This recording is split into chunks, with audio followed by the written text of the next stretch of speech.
So if you're a beginner, like you're just getting used to your sewing machine, so this is a very good practice for you to actually know how to use the machine properly, and you'll be sewing on a straight line. It's very important when you make your garment for your stitches to be very straight and accurate. And to do that, make sure that on your machine you're using a smaller stitch length. Let me show you that. This is my machine, and this is my knob, my stitch knob. So most times I can just put it like between 2 and 3, so that my stitch length can be as in small and tight. So it makes my sewing to be tight. So this is what I use mostly to sew. If you want to make gathers or a basting stitch, basting stitch is a stitch that you use temporarily to hold a fabric together before you sew it. Actually, you can now pull it out later.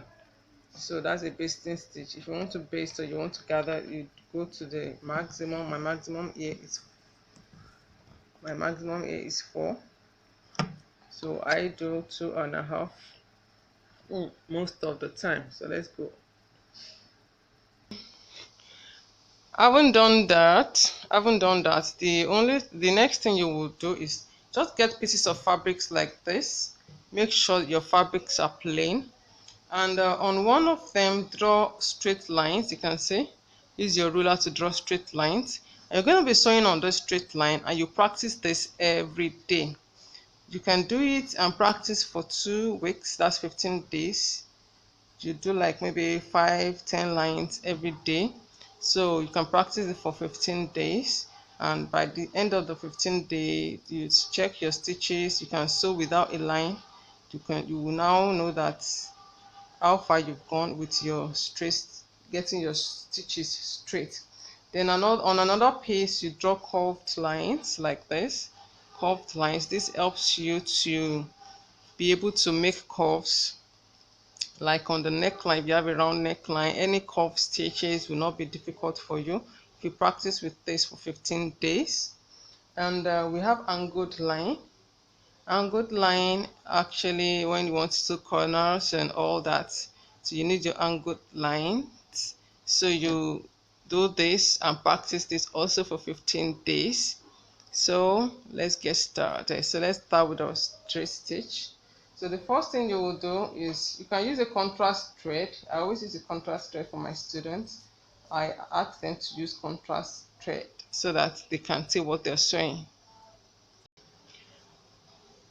So either you're using industrial, electric machine or manual, just make sure that you sew on that line. Follow the line.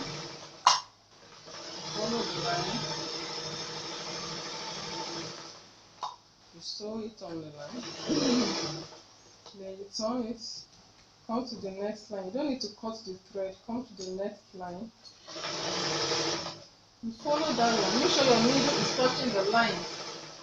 Your needle must touch that line. And as you're sewing, you watch your machine foot. Watch your needle. Watch how it sews. So you go like that until the end. Until you get to the end. So you watch. Most times you will see that when you start, most times you'll be missing the line once in a while, but as time goes on you won't miss the line again. You can see the line and my sewing is straight. So this actually helps the stitches. So let's go to the curved line. This is more trickish. The curved line is more trickish. You go like this. You start from the beginning of the curve.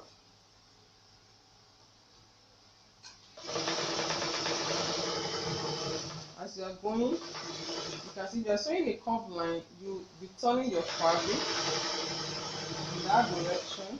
You can see I'm even missing the line, but not to worry. This one, if it's not on the line, it doesn't matter, but actually you need to just focus The main aim here is for you to learn how to turn your fabric while making a curved line.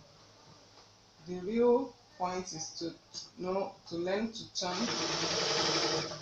So you can see the way I'm turning the fabric.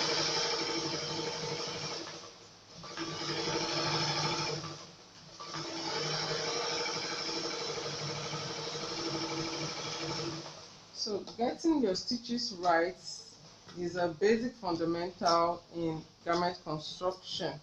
Now we'll go to the angled line. The main aim of the angled line is for you to know how to sew corners. So you just start. When you get to the point of turning, the point of turning is that point you want to turn to another direction. You turn your fabric, you lift the machine foot up, then you turn your fabric, then you sew on a straight line, then you stop again where you want to turn, then you turn. This is actually good when sewing corners, when you have your v-neck line, different things to sew angle line, and that's how to make an angled line. You go the next to the next line, to the next, to the next, to the next, and you do this like every day. Make it an everyday thing. So that is that about getting your stitches straight.